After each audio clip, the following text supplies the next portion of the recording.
Hello students, आज की इस वीडियो में आज मैं कक्षा 11वीं वाले विद्यार्थियों को प्रश्नावली 18.2 के 18वां प्रश्न को बताने वाला हूं। तो चलो देखते हैं 18वां प्रश्न। आयत के विकर्णों के समीकरण ज्ञात कीजिए जिसके भुजाओं के समीकरण x बराबर a, x बराबर a डेश, y बराबर b और y बराबर b डेश है। तो सबसे पहले क्या करेंगे, आयत के विकर्ण के समीकरण ज्ञात करना है। तो सबसे पहले तो आयत बनाना है ना, तो आयत का निर्माण करेंगे। तो चलो मैं पहले आयत बना लेता हूँ। आयत जो है वो इस प्रकार दिखाई देता है ना। आयत, इसके बिंदु पॉइंट ए बी सी और डी। ठीक है, ये जो आयत है इस आयत को हम लोग ग्राफ में रखेंगे। ठीक है, तो ग्राफ रेखा बनाते हैं। तो ग्राफ रेखा ऐसे ही बनेगा ना, ग्राफ रेखा ऐसे ही बनता है। ठीक है, तो ये एक्स, ये वाई। ठीक, एक्स वाई। अब ध्यान देना, ठीक है, ये यहां से यहां तक देखो, ये जो लाइन है ना, ये लाइन जो है ये ए का है। ठीक, क्योंकि एक्स रेखा पर दो बिंदु पॉइंट है, एक ए और यहाँ पे क्या है ए डेश, दो बिंदु पॉइंट है। और वाई रेखा पर इसके सीध में ये बी बिंदु पॉइंट है। देखो ये वाई रेखा है ना, वाई रेखा पर, और दूसरा जो बिंदु पॉइंट है ये बी डेश का है। तो बी और बी डेश का। ठीक, अब देखो दो बिंदु पॉइंट मिलके क्या बनेगा, दो बिंदु पॉइंट जो मिलके ए बिंदु पॉइंट का निर्माण करे जिसके एक्स और वाई जो है वो मान होगा। तो देखो ये यहाँ पे और यहाँ पे मिल रहा है, ये यहाँ पे और यहाँ पे मिल रहा है ना। तो आगे वाला ये आगे वाला x होता है और ये जो है ये y रहेगा ना। तो इसको क्या रखेंगे, इसका जो मान है वो b है। ठीक है, तो देखो x और मतलब x और ये y, मतलब x का मान कितना है a है और y का मान कितना है, y अक्ष पे देखो b है। ठीक है, इसी तरीके से अब देखो यहाँ पे, देखो यहाँ पे, ठीक है, दोनों जगह को देख, दोनों में से किसी को देख लो। तो देखो यहाँ पे आते हैं, तो देखो ये जो है ये इस तरीके से जा रहा है ऊपर की ओर। तो मतलब क्या है, ये हो जाएगा ए डेश हो जाएगा। और देखो ये जो है आगे बढ़ते जा रहा है इस तरीके से, तो ये क्या होगा, बी हो जाएगा। समझ में आ गया, बी बिंदु पॉइंट। इसी तरीके से देखो डी का। ठीक है, तो देखो ये जो ए है ऊपर की ओर इस तरीके से जाते जा रहा है और ये ऐसे जाएगा, तो ये हो जाएगा ए और ये बी डेश। ठीक है, और ये क्या हो जाएगा, देखो ये जो है ए डेश ऊपर की ओर जाएगा तो यहाँ पे टच होगा यहाँ पे, और बी डेश यहाँ पे टच हो रहा है ना। तो ए डेश और ये बी डेश। ठीक है, ये समझ में आया। अब इसको लिख लेते हैं। ठीक है, इसको लिखेंगे तो ये जो है ये क्या है, ये एक आयत है। तो यहाँ पे हम लोग लिखेंगे, माना ए बी सी डी क्या है, एक आयत है। आयत, आयत है, ए बी सी डी आयत है जिनके शीर्ष जिसके शीर्ष शीर्ष ए बिंदु पॉइंट, देखो ए बिंदु पॉइंट कितना है, ए बी है। बी बिंदु पॉइंट कितना है, ए डेश बी, ए डेश बी। सी बिंदु पॉइंट कितना है, ए डेश बी डेश। और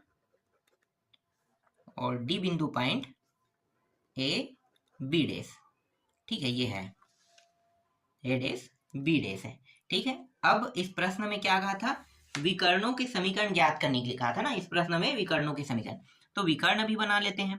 तो देखो एक विकर्ण इस तरीके से ए से सी बिंदु पर बनेगा और दूसरा विकर्ण ये जो डी है और बी बिंदु है, ठीक है, उस पे बनेगा। तो यहाँ पे हमें लिखना होगा विकर्णों, विकर्णों या विकर्ण लिख लो। ठीक है, विकर्णों को विकर्ण कर लो। विकर्ण ए सी क्या है, एक सरल रेखा है। देख लो ए सी एक सरल रेखा है जो यहाँ पे पहले बिंदु लिखना पड़ेगा, जो बिंदु ए सी है ना।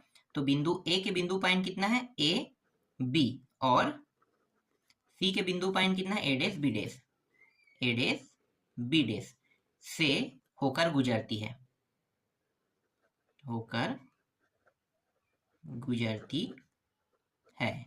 ठीक, तथा दूसरा विकर्ण देखो बी डी, तथा बी डी भी क्या है, बी डी भी विकर्ण एक सरल रेखा है, जो बी, ए डेश बी और ए डेस बी और डी ए बी डेस से होकर गुजरती है। ठीक है, होकर गुजरती है। तो इस प्रकार से थोड़ा सा इसको बताना होगा ना। तो ये जो पूरा पॉइंट जो हमने अभी किया है वो पूरा मैंने यहाँ पे लिख दिया। ठीक है, अब आगे क्या करेंगे, जो विकर्ण है उसका समीकरण निकालेंगे। तो विकर्णों के समीकरण निकालने के तरीके क्या है भाई, तो यहाँ पे हमें लिखना होगा AC विकर्ण AC का समीकरण, है ना। तो यहाँ पे लिखो विकर्ण AC का समीकरण। ठीक, दो विकर्ण है तो दो पार्टीशन कर लेते हैं। और यहाँ पे फिर से लिखेंगे विकर्ण ये जो B और D है, विकर्ण BD का समीकरण। सूत्र क्या है, y माइनस y1 बराबर m x माइनस x1। यहाँ भी y माइनस y1 बराबर m x माइनस x1। तो y माइनस y1 के जगह में कितना रखेंगे, देखो ये है x1 y1 x2 y2, तो ये पहले वाला है ना, तो यहाँ से हमें y1 का मान b रखना है। तो b जो है y1 का मान हो गया बराबर m का मान कितना होगा, तो m का मान देखो ये जो है x2 y2 है ना, और ये x1 y1 है। तो b में b को क्या करेंगे, घटाएंगे। तो ये जो b डेस है इसमें b को घटा दो, तो b डेस माइनस b। ठीक, और इसी तरीके से a डेस में a को घटाना है, तो a डेस माइनस a। फिर x माइनस इसका मान कितना होगा, तो देखो a है ना, तो यहाँ पे a रख देंगे।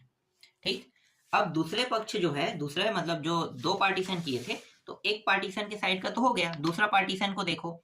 तो यहाँ पे y जैसा है वैसा रहेगा, y1 का मान कितना रहेगा, देखो y1 का मान b रहेगा, है ना, तो b रखो। फिर m का मान कितना रहेगा, तो देखो ये x1 ये y1 ये x2 y2 का मान b है और b डेस मतलब b, तो यहाँ पे लिखेंगे b डेस माइनस b। फिर यहाँ पे देखो x2 का मान a है, a माइनस a डेस, तो नीचे में लिखेंगे a माइनस a डेस। फिर x माइनस x1 का मान कितना है, a डेस है, तो ये a डेस। ठीक, अब आगे बस क्या करते जाना है भाई, हल करते जाना है। तो ये जो नीचे में देखो गुणा के फॉर्म में इसके साथ, तो ये इन दोनों के साथ गुणा होगा, तो y a dash minus a minus b a dash minus a, और यहाँ पे बचा कितना है, ये बचा है ना, तो ये जो है ये इन दोनों के साथ गुणा होगा। ये जो b डेस वाला है, तो देखो ये x मैं आगे में लिख लेता हूँ, b डेस माइनस b, और फिर ये माइनस में, तो माइनस a को आगे में लिख लो, फिर कोष्टक में ये b डेस माइनस b। ठीक है, इस तरीके से।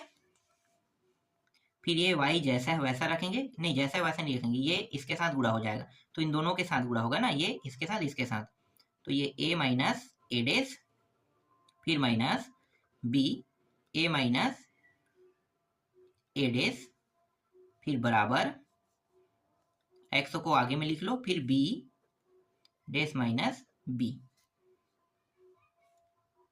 फिर ये माइनस a डेस, और ये b डेस माइनस b। तो ये y a dash minus a जैसा है वैसा रहेगा। ठीक है, x और y के साथ जो गुणा है ना, वो मान जैसा है वैसा रहेगा। क्यों, क्योंकि ये ना कट सकता है ना हट सकता है ना, तो कट नहीं सकता है तो कुछ नहीं करेंगे इसको, लेकिन ये जो है इसका अंदर गुणा कर देते हैं, तो minus a dash b minus minus क्या हो जाएगा, प्लस ab, फिर बराबर ये जैसा है वैसा रखते हैं, तो x b डेस माइनस b, नहीं ये b है ना, जैसा है वैसा रख लेते हैं।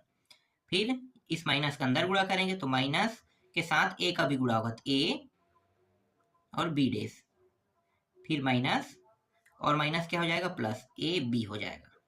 ठीक है, ये आ गया।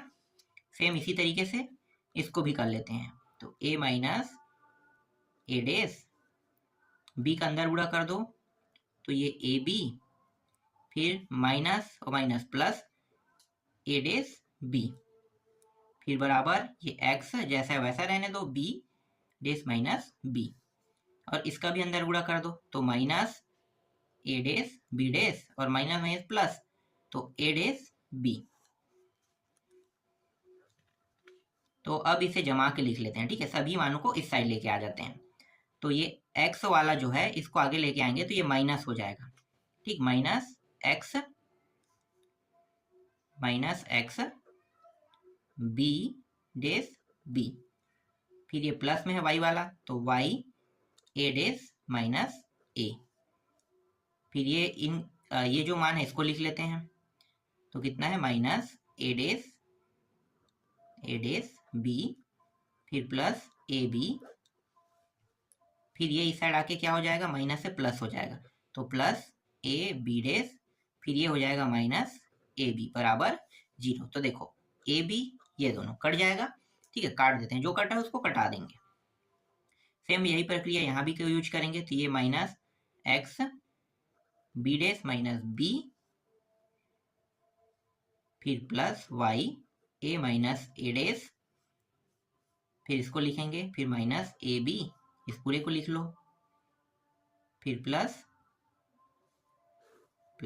यहाँ नीचे में लिख लेते हैं प्लस ए डेस बी, फिर ये इस साइड आके ये इस साइड आ जाएगा ना, ये राइट हैंड साइड से लेफ्ट हैंड साइड आएगा, तो लेफ्ट हैंड साइड आएगा तो ये क्या हो जाएगा, माइनस से प्लस हो जाएगा, ए डेस बी डेस, और ये प्लस है तो माइनस हो जाएगा ए डेस बी।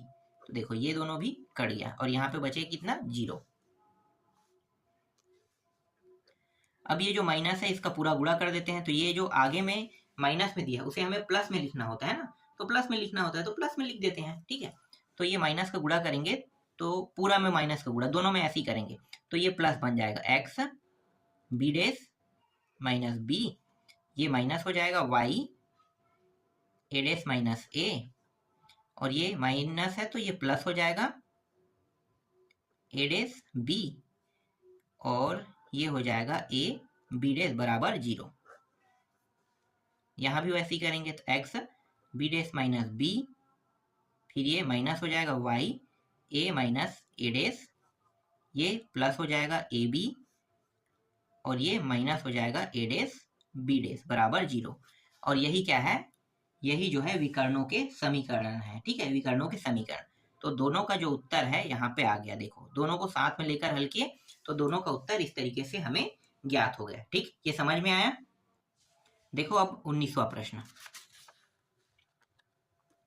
देखो त्रिभुज ए बी सी में कोण ए के समद्विभाजक का समीकरण ज्ञात कीजिए जिनके शीर्षों के निर्देशांक ए बी सी। देखो त्रिभुज में सिर्फ 3 भुजा होते हैं ना, 3 भुजा तो 3 शीर्ष, ठीक है, 3 शीर्ष। तो त्रिभुज जो है वो कैसे दिखाई देता है, तो त्रिभुज की आकृति यहाँ पे मैं बना देता हूँ इस प्रकार से, ठीक है, ये त्रिभुज है, ये ए बिंदु पॉइंट है, ये बी बिंदु पॉइंट है, सी है, तो ए बी सी के बिंदु पॉइंट दिया है, तो ए का कितना है 4 और 3 है, बी का कितना है 0 0, ठीक है, बी का बिंदु पॉइंट 0 0, और सी का बिंदु पॉइंट कितना दिया हुआ है 2 और 3 दिया हुआ है, ठीक है। आगे क्या कह रहा है ये प्रश्न, देखो समद्विभाजक कोण ए है ना, कोण ए, ये जो कोण है ये जो है ये इस त्रिभुज को 2 भागों में बांटता है, तो 2 भागों में बांटने के लिए सीधा सीधा क्या होगा, ये जो है यहाँ से एक रेखा आएगा ना इस तरीके से, तभी तो ये 2 भागों में बांटेगा, तो 2 भागों में बांटेगा तो इस बिंदु को हम डी नाम दे देते हैं, ठीक है। देखो समद्विभाजक का समीकरण ज्ञात कीजिए, तो समद्विभाजक तभी होगा जब ये जो त्रिभुज है इसको 2 भागों में बांटेगा, तो एक रेखा लेंगे, जो रेखा के बिंदु पॉइंट जो है नीचे वाला डी रहेगा, ठीक है, डी रख दिए, समझ में आ गया, डी रख दिए, ठीक है।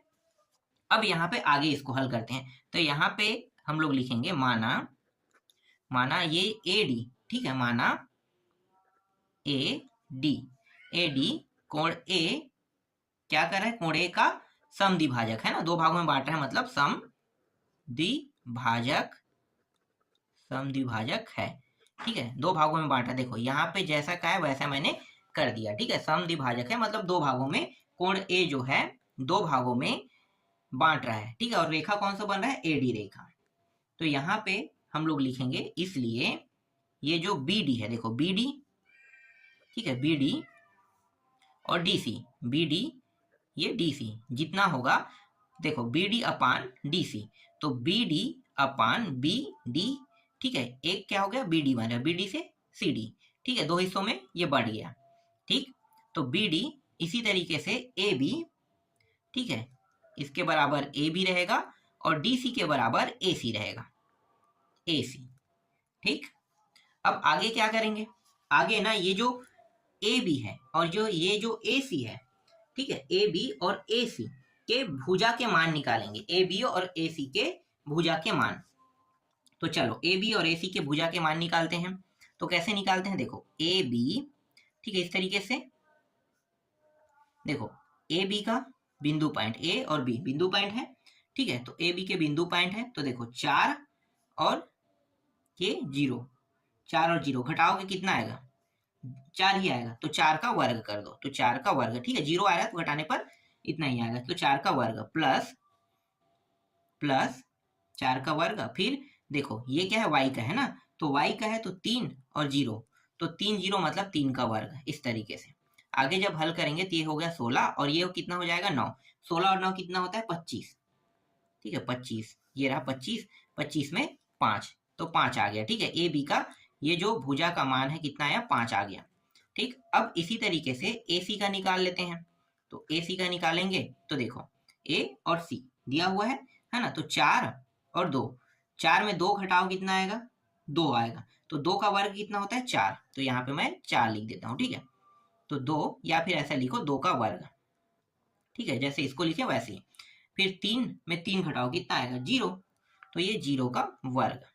आगे जब इसे हल करेंगे तो देखो ये 0 का तो कोई वैल्यू नहीं है ना, तो ये जो है 4 बस रहेगा, तो 4 इस तरीके से और ये 2, तो ए सी का मान कितना आ गया, 2 आ गया, ठीक है। ये जो 5 और 2 है, ठीक है, 5 और 2, 5 और 2 ध्यान देना, ठीक है, 5 2 ये जो है किसका मान है, एक तो AC का मान है और एक जो है, देखो ये जो AC का मान 2 है ना, AC का मान 2, यहाँ पे आगे लिखते हैं, तो AC का मान 2 है और AB का मान 5 है, तो 5/2, ठीक है, 5/2। तो ध्यान देना जितना BD है उतना ही AB है, तो AB BD दोनों बराबर है, तो AB का मान जितना रहेगा उतना मान किसका रहेगा भाई, BD का मान भी रहेगा, मतलब ये जो भुजा है यहाँ से यहाँ BD जाने पर 5 रहेगा, ठीक है, और यहाँ से D से C जाने पर कितना रहेगा, देखो AC जितना है उतना ही DC है, तो 2 रहेगा, ठीक है। तो इसका जो मान है वो कितना है, 2 है, समझ में आ गया। इसका मान कितना लेंगे, 2 लेंगे, ठीक। अब ये जो 5 और 2 है, 5 और 2, ठीक है, 5 और 2 ये क्या है, तो 5 और जो 2 है, ये जो BC रेखाखंड है, इसको 2 भागों में क्या कर रहा है, विभाजित कर रहा है, 2 भागों में विभाजित कर रहा है ना, 2 भागों में क्या कर रहा है, विभाजित कर रहा है। तो 2 भागों में विभाजित कर रहा है, तो ये जो D है इसका बिंदु पॉइंट है क्या, नहीं है। D के बिंदु पॉइंट क्या करेंगे, निकालेंगे, तो उस बिंदु पॉइंट को निकालने का तरीका क्या है, निर्देशांक, है ना। तो यहाँ पे हम लोग लिखेंगे निर्देशांक निकालेंगे, तो निर्देशांक निकालेंगे, तो यहाँ पे लिखो D का निर्देशांक, ठीक है। और D के निर्देशांक कैसे निकालोगे भाई, देखो D के निर्देशांक निकालेंगे तो 2 भागों में विभाजित कर रहे हैं, तो विभाजित कर रहे हैं मतलब ये जो तरीका है सिंपल नहीं रहेगा ना, विभाजित करने वाले में क्या होता है, गुणा हो जाता है, ठीक है। तो विभाजित करने वाले में गुणा हो जाएगा, तो हम लोग क्या करेंगे, गुणा करके निकालेंगे, समझ में आ रहा है, गुणा करके निकालेंगे। तो देखो मैं आपको वापस चित्र दिखाता हूं और समझाता हूं, ठीक है। यहाँ पे आ जाते हैं, देखो चित्र को, तो देखो ये जो है ये x1 है, ये y1 है, ये x2 है, ये y2 है, ठीक है। तो जो निर्देशांक निकालते हैं उसका सूत्र क्या होता है, x2 प्लस x1, यही रहता है, x2 प्लस x1। तो x2 प्लस x1 यहाँ पे मैं आपको बता देता हूँ, ठीक है। देखो सूत्र एक बार बगल में और बता देता हूँ, ठीक है। तो ये होता है x2 प्लस x1 अपान कितना होता है, 2 होता है, ठीक है। और ये y2 प्लस y1 अपान 2, लेकिन समद्विभाजक अगर मतलब ये जो है विभाजक रहता है ना, विभाजित करता है 2 भागों में विभाजित कर है, तो 2 भागों में विभाजित करेगा, तो जो आगे वाले मान है, ठीक है, तो आगे वाले मान के साथ जो देखो मैं आपको दिखाता हूँ, आगे वाले मान के साथ देखो ये आगे वाले मान है, ठीक है। तो जो x1 y1 है, सम विभाजक करेगा तो ये हिस्सा है, तो 5 के साथ गुणा और ये 2 के साथ गुणा, तो ये y2 और y वाला के साथ गुणा हो जाएगा, है ना, यही नियम है। तो चलो मानों को रखो और इसको हल करो।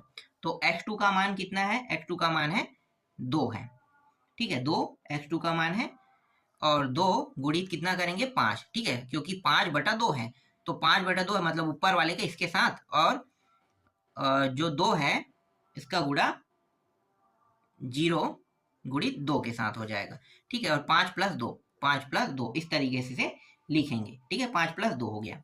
इसी तरीके से y वाले के साथ करेंगे तो y का मान 3 था, मतलब जो y2 का मान 3 है, 3 गुणित 5 प्लस 0 गुणित 2, ये भी हो जाएगा, तो 5+2 इस तरीके से, ठीक। आगे जब इसको हल करेंगे तो ये हो गया 5 दूनी 10 और ये 7, तो 10/7, 10/7 आ गया, और ये हो गया 5 तिया 15, ठीक है, तो 15/7 हो जाएगा, ठीक। ये तो 0 हो गया, ये भी 0 हो गया, तो जो डी के निर्देशांक है कितना आया, 10/7 आया, और 15/7 यहाँ पे आ रहा है। अब क्या करेंगे, जब डी का निर्देशांक निकल गया है तब आसानी से जो एडी रेखा है उसका समीकरण निकाल सकते हैं, बिल्कुल।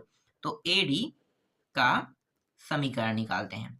एडी का समीकरण है, सूत्र आपको पता है, y1 m x minus x1, तो y माइनस y1 का मान कितना रहेगा, तो y में y1 का जो मान है वो रहेगा, यहाँ पे मैं आपको चित्र दिखा देता हूँ, देखो ये जो है AD है ना, तो AD है, तो ये x1 ये y1, ठीक, और ये जो निर्देशांक निकला है ये x2 और y2 होगा, तो इसका आवश्यकता नहीं, हमें सिर्फ x1 और y1 की जरूरत पड़ता है, तो 3 रहेगा, ठीक है, 3, और जब x1 का रहेगा तो वहां पे 4 रखेंगे।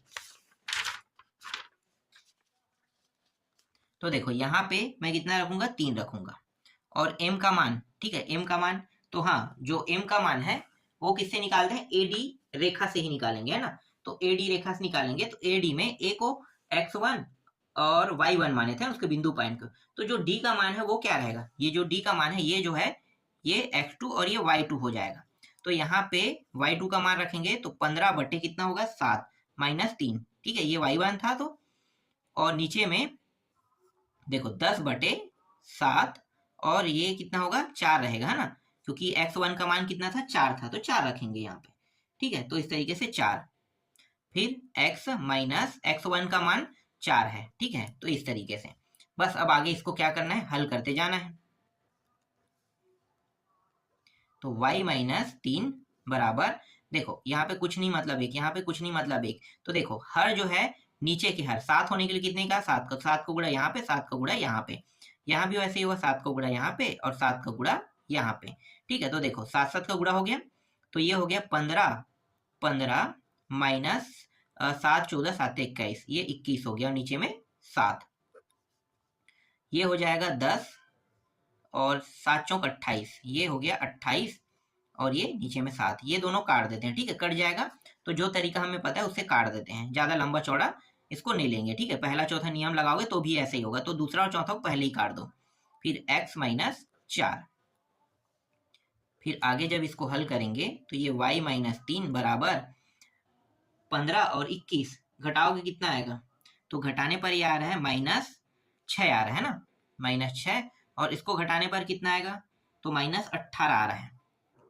तो ये -18 माइनस में दोनों कट के प्लस होगा, 6 कम 6 तिया 1/3, सीधा मैं इसको 1/3 लिख देता हूँ, ठीक है, x माइनस ये 4, थोड़ा सा बचा उसको इस साइड कर लेते हैं हल इसको, अब ये जो 3 है इसके साथ गुणा होगा तो ये 3y हो जाएगा, माइनस 3 तिया 9, और 1 का गुणा अंदर होगा तो x माइनस 4 रहेगा। ये जो मान है इसको इस पार लेके आ जाते हैं, तो ये हो गया 3y माइनस 9, ये प्लस में इस साइड आके माइनस हो जाएगा, और ये माइनस में इस साइड आके प्लस हो जाएगा, बराबर 0। अब माइनस का गुणा कर देंगे और जमाते हुए लिखेंगे, ठीक है, तो माइनस का गुणा करेंगे, जो जो मान माइनस में वो प्लस हो जाएगा, प्लस वाला माइनस में हो जाएगा, तो ये हो गया प्लस में हो गया x, ठीक है, जमा लिखेंगे, ये प्लस में तो ये माइनस में हो जाएगा, और ये जो दोनों मान है, ठीक है, ये जो मान है किसमें है, माइनस में, तो ये प्लस हो जाएगा, और ये माइनस में, तो घटाओ कितना आएगा, +5, है ना, 5 बराबर 0, यही क्या है इस प्रश्न का उत्तर है, ठीक है, तो इस तरीके से ये जो आपका 19वां प्रश्न है वो भी कंप्लीट होता है, ठीक है। अब देखो नेक्स्ट प्रश्न को, देखो 20वां प्रश्न को, उस सरल रेखा का समीकरण ज्ञात कीजिए जो बिंदुओं ए बी और ए डैश बी डैश के मध्य बिंदु तथा बिंदु ए माइनस ए बी और ए डैश माइनस बी डैश के मध्य बिंदु से होकर जाती है। तो ये जो है ये मध्य बिंदु है ना, तो मध्य बिंदु के निर्देशांक वाला आप लोगों ने पढ़ा है कि नहीं पढ़ा है ना। तो मध्य बिंदु के निर्देशांक मतलब ये क्या है, ये ए बिंदु है, ये बी बिंदु है, ये सी है और ये डी है। तो क्या करेंगे, ए बी, पहले ए बी के निर्देशांक निकालो। तो ए बी का निर्देशांक, ठीक है, ए बी के निर्देशांक। और यहाँ पे कहीं पे समद्विभाजक लिखा है क्या, नहीं लिखा है, समद्विभाजक नहीं, विभाजित, विभाजित करने वाला लिखा है क्या, नहीं लिखा है ना। तो सिंपल इसको हल करेंगे। सिंपल सूत्र क्या है कि x2 प्लस x1 अपान 2, y2 प्लस y1 अपान 2, ठीक है, सिंपल रहेगा। तो सिंपल हल करेंगे तो देखो x2 का मान कितना है, ये है ना a डैश और ये a, फिर 2, ठीक। इसी तरीके से y2 का देखो तो ये y2 का b डैश प्लस b अपान 2, ठीक है, इस तरीके से।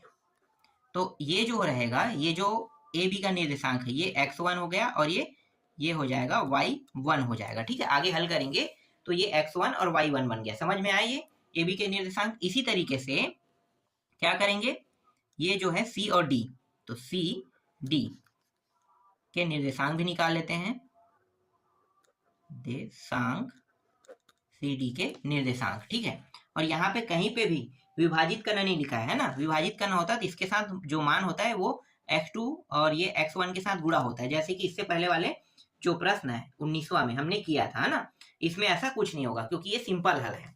तो निर्देशांक याद करने के दो तरीके होते हैं, अगर विभाजित कर दिया जाता है वो एक रेखा खींच के दो भागों में, तब आपको क्या करना होता है, गुणा करना होता है ना, ठीक है, x1 x2 y1 y2 को गुणा करना होता है। लेकिन विभाजित नहीं कर रहे हैं तो आपको सिंपल हल ऐसे ही करना है, ठीक। तो सी डी के निर्देशांक, तो सी डी के निर्देशांक निकालेंगे तो ये x डैश और ये हो जाएगा x डैश, फिर माइनस, देखो ये माइनस है तो माइनस a अपान 2 और ये हो जाएगा माइनस b डैश, फिर प्लस b हो जाएगा, फिर 2 और ये जो है ये x2 का मान है, ये y2 का मान है। अब क्या करेंगे, अब अभीष्ट मतलब समीकरण निकालेंगे, रेखा का समीकरण। तो यहाँ पे लिख देते हैं रेखा का समीकरण, ठीक है, समीकरण, ठीक है। रेखा का समीकरण का सूत्र क्या है, y minus y1 m x minus x1, ठीक है। करना क्या है, बस यहाँ पे देखो x1 y1 x2 y2 के मान तो हमने निकाल लिया है, तो बस यहाँ पे अब क्या करना है, रखना है।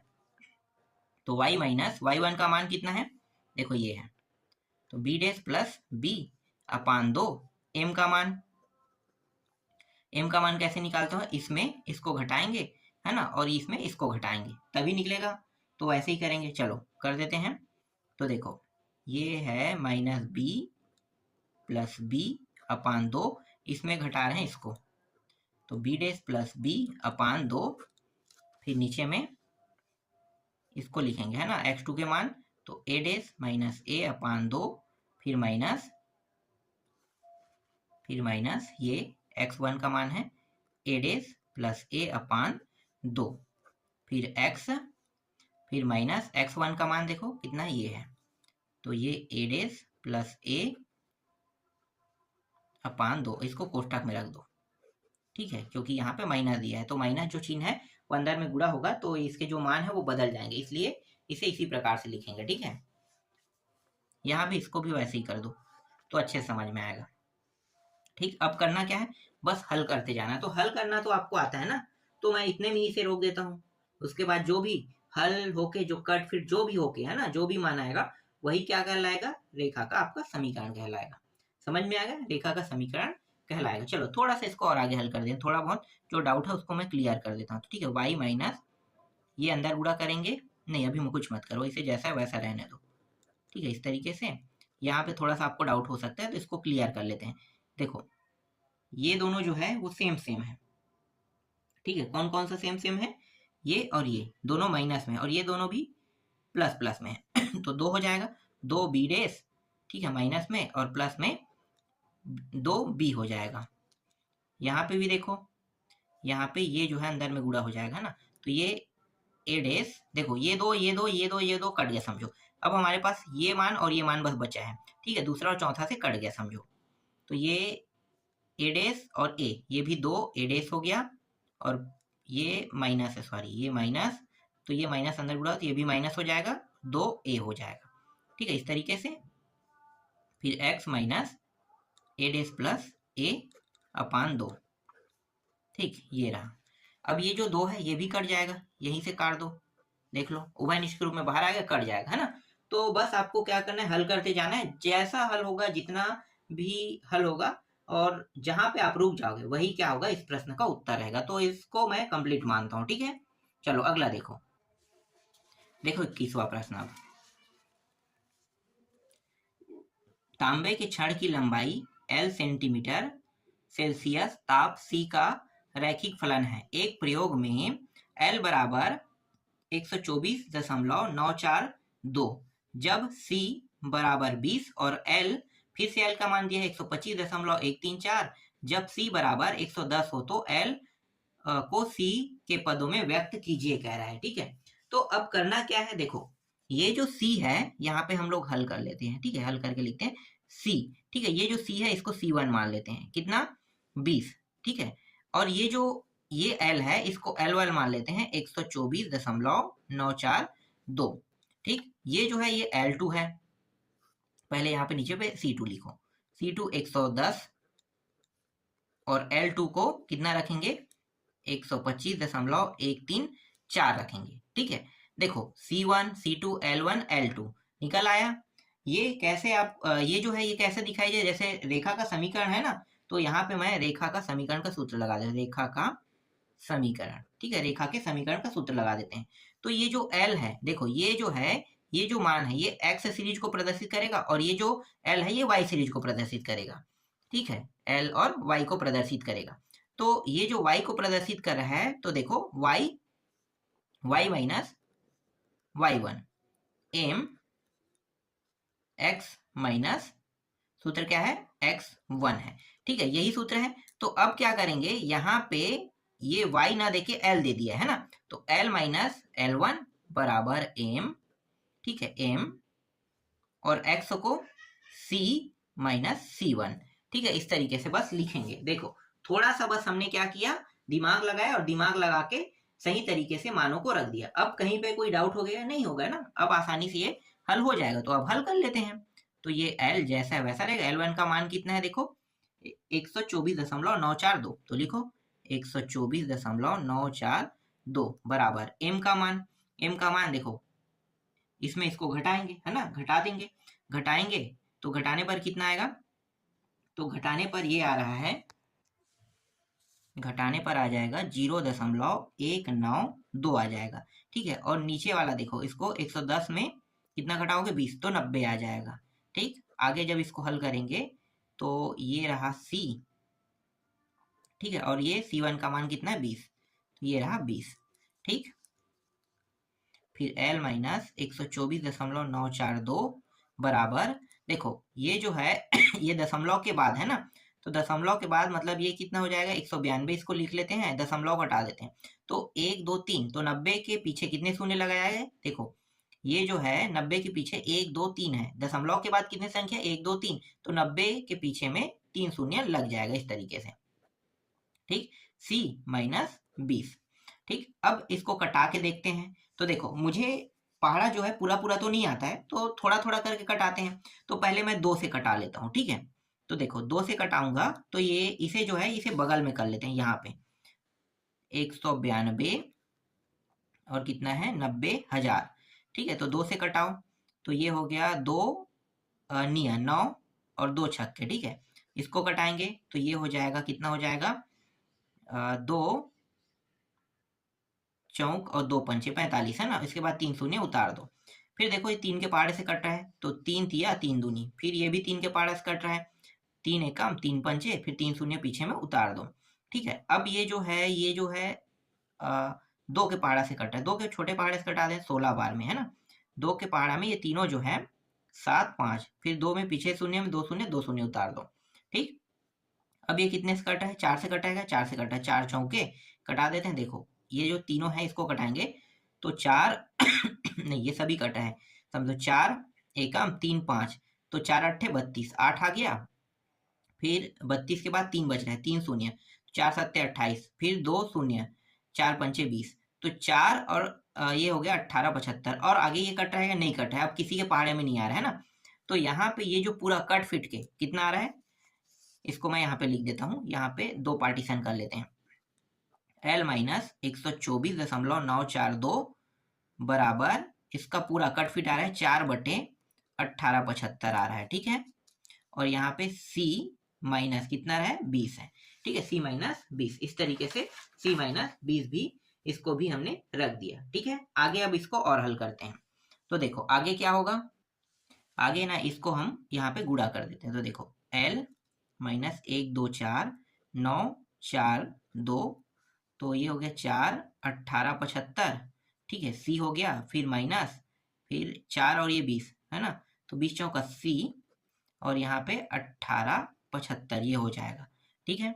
देखो ये दोनों, चलो L बस का मान निकालेंगे, तो L को यहीं पे रखते हैं, इसको उस पार ले जाते हैं, तो 4C ये 18 75, फिर माइनस 80 18 75 माइनस ये हो गया 124.942, ठीक है, यहाँ पे कुछ नहीं मतलब 1, ठीक है, कुछ नहीं मतलब कितना हो जाएगा 1 हो जाएगा, तो इसका क्या करेंगे लघुत्तम निकालेंगे, ठीक है।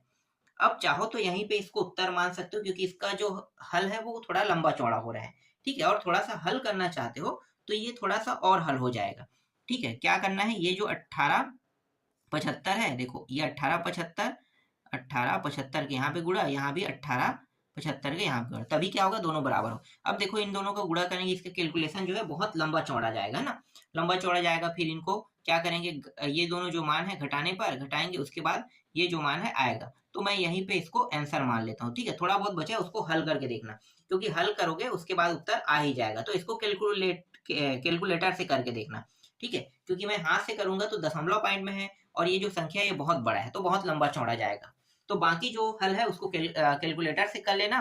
देखो ये जो मान है ये तो कुछ नहीं करोगे ना, ये जैसा वैसा रहेगा, जो भी कुछ करना है यहाँ पे आपको करना है, ठीक है। ये इस साइड आके क्या हो जाएगा माइनस से प्लस हो जाएगा, ये भी ध्यान देना, ठीक है। चलो ये भी मैं कंप्लीट समझता हूँ। अब एक प्रश्न और बचा है, उसको भी देख लेते हैं, अंतिम प्रश्न है। देखो अब 22वां प्रश्न को, ये अंतिम प्रश्न है। किसी दूध भंडार का स्वामी प्रति सप्ताह 980 रुपये लीटर दूध को 14 रुपये प्रति लीटर के भाव से और 1220 लीटर दूध को 16 रुपये प्रति लीटर के भाव से बेच सकता है।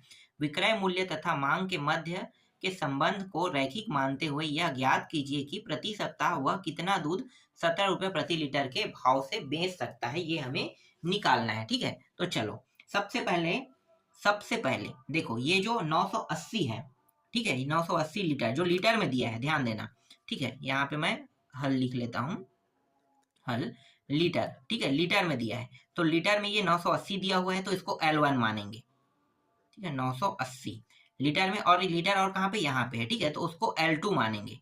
L2 कितना है 1220, ठीक है, L1 L2, ठीक है। अब यहाँ पे रुपीज में दिया है, रुपये में, तो रुपया में दिया है तो कितना रुपया है ये, ठीक है, तो इसको मैं R1 लिख लेता हूँ। R1 14 रुपया प्रति लीटर था ना, और R2 जो है वो कितना है 16 रुपया प्रति लीटर, ठीक है। तो देखो L1 L2 ये जो है X को प्रदर्शित करेगा और ये Y को प्रदर्शित करेगा, ठीक है, मतलब ये X1 के बराबर है, ये X2 के बराबर है, ये Y1 के बराबर है, ये Y2 के बराबर है, समझ में आ गया। अब रेखा का समीकरण का सूत्र लगा दो, तो रेखा का समीकरण, ठीक है, समीकरण देखो इसको हमने यहाँ पे, इसको अगर आप लीटर को x1 लिखना चाहो तो x1 लिख सकते हो, यहाँ पे मैंने लीटर को L से प्रदर्शित किया है और रुपया को R से प्रदर्शित किया है ना, तो आपको समझ में आ गया होगा कि ये Y1 है Y2 है, तो आप इसी प्रकार से इसे लिख सकते हो x1 x2 y1 y2 के हिसाब से, तो y minus y1 m x sorry ये x रहेगा माइनस x1 है ना, ये कुछ नहीं है, तो बस यहाँ पे क्या करना है मानों को रखना है, तो y माइनस y1 का मान कितना है, देखो y1 का मान ये है 14, एक मिनट गलत लिख दिया हूँ क्या मैं, यहाँ पे y1 का मान गलत है, सॉरी यहाँ पे थोड़ा सा गलती हुआ है, रुपया को पहले लिखना था क्योंकि ये कम है और ये इस पार होगा, ठीक है, तो ये थोड़ा सा उल्टा पुल्टा हो गया, इसको मैं y1 और ये जो है ये y2 है, ठीक है, ये x1 है और ये x2 है। ठीक है, तो y1 के मान ये है, तो 980 जो है यहाँ पे लिखेंगे। ठीक है, 980 इस तरीके से। ठीक, अब m का मान कैसे निकालोगे, तो घटाओगे तो निकल जाएगा ना, तो घटाओगे तो निकलेगा। तो देखो y2 का मान कितना है, इतना है, इसमें इतने को घटाओगे तो कितना आ जाएगा, घटाने पर ये आ जाएगा 120 आएगा, है ना। तो 120 का अंतर है, तो मैं डायरेक्ट लिख देता हूँ 120। इसी तरीके से इन दोनों को घटाओगे, देखो 120 नहीं आएगा, कितना आएगा, ये 1 मिनट, ठीक है, ये हो जाएगा 2, तो ये 240 रहेगा। ठीक है, 240 आएगा और ये आएगा 2। ठीक है, घटाओगे 16 में 14 को घटाओगे तो 2 आएगा। ठीक, फिर x1 का मान कितना है, 14 है। ठीक है, तो यहाँ पे 14 लिख देते हैं। तो ये y माइनस 980 बराबर 2 से भाग करोगे तो 120 अब आ गया, फिर x माइनस 14। बस आगे इसको हल करते जाना है। तो ये y माइनस 980 और इसको अंदर गुणा कर दो, तो 120 x माइनस 14 गुणा 120 कितना हो जाएगा, 14 गुणा 120, तो 14 शून्य शून्य, 14 दूनी 28 का 8, 2 हासिल, 14 एकम 14 और 14 15 16, 16 है ना, तो ये 16 हो जाएगा। ठीक, तो देखो 14 दूनी 28 का 8, 2 हासिल, 14 एकम 14 और 2 16, ठीक है, 1680 हो जाएगा। फिर बराबर 0, इसको इस पार लेके आ जाते हैं। ठीक है, और देखो ये इस साइड आके आएगा तो ये क्या हो जाएगा, ये जो है, एक मिनट, यहाँ पे 0 और क्यों लिखेंगे, यहाँ पे कुछ नहीं रहेगा, यहाँ पे बराबर है। इस साइड आएगा ये लेफ्ट हैंड साइड की ओर, तो ये माइनस हो जाएगा, लेकिन मैं क्या करूंगा, माइनस को पहले ही गुणा कर दूंगा, तो जो माइनस वो प्लस, प्लस माइनस में बन जाएगा ना। तो माइनस का गुणा कर देते हैं पहले, तो माइनस का गुणा करेंगे तो ये क्या हो जाएगा, माइनस था वो प्लस हो जाएगा। ठीक है, वापस मतलब इस साइड आके डायरेक्ट ये क्या बन जाएगा, प्लस। तो मैं पहले ही से ऐसे ही कर देता हूँ, ये प्लस में ले लेते हैं, ये माइनस का माइनस में आएगा अगर इस साइड आएगा तो। ठीक है, ये जो है ये माइनस हो जाएगा, माइनस y, और ये माइनस में है तो ये प्लस हो जाएगा 980। ठीक है, इस तरीके से। ठीक, तो ये हो गया 120x, फिर माइनस y, फिर इसको घटाएंगे तो ये कितना आ जाएगा, देखो घटाने पर ये आ रहे हैं 0 और 0 7, 700 आ रहा है। ठीक है, बराबर 0 आ गया। ठीक है, अब यहाँ पे क्या करना है, इस प्रश्न में देखो कितना दूध 1700 रुपये प्रति लीटर के भाव से बेच सकता है, बेच सकता है कह रहे हैं ना। तो लीटर जो है, देखो लीटर को हमने y को माना था ना, y वाला जो है वो लीटर है, तो मतलब क्या है, y का मान निकालना है। तो x का मान क्या है, ये x का मान है, देखो x का मान रुपया है, तो रुपया को कहाँ पे रखना है, x की जगह पे रखना है। तो x बराबर आपको कितना रखना है, 17, है ना। तो मैं यहाँ पे 17 रख रहा हूँ x के जगह पे। ठीक, तो ये जो समीकरण 1 है, 17 रखेंगे तो 120 गुणी 17 माइनस y माइनस 700 बराबर 0। बस आगे इसको हल करते जाना है। तो ये हो गया 17 दूनी 34 का 4, 17 एकम 17 और 17 और 3 कितना होता है 20, तो 20 और 1 शून्य, तो 2040 माइनस y माइनस 700 बराबर 0।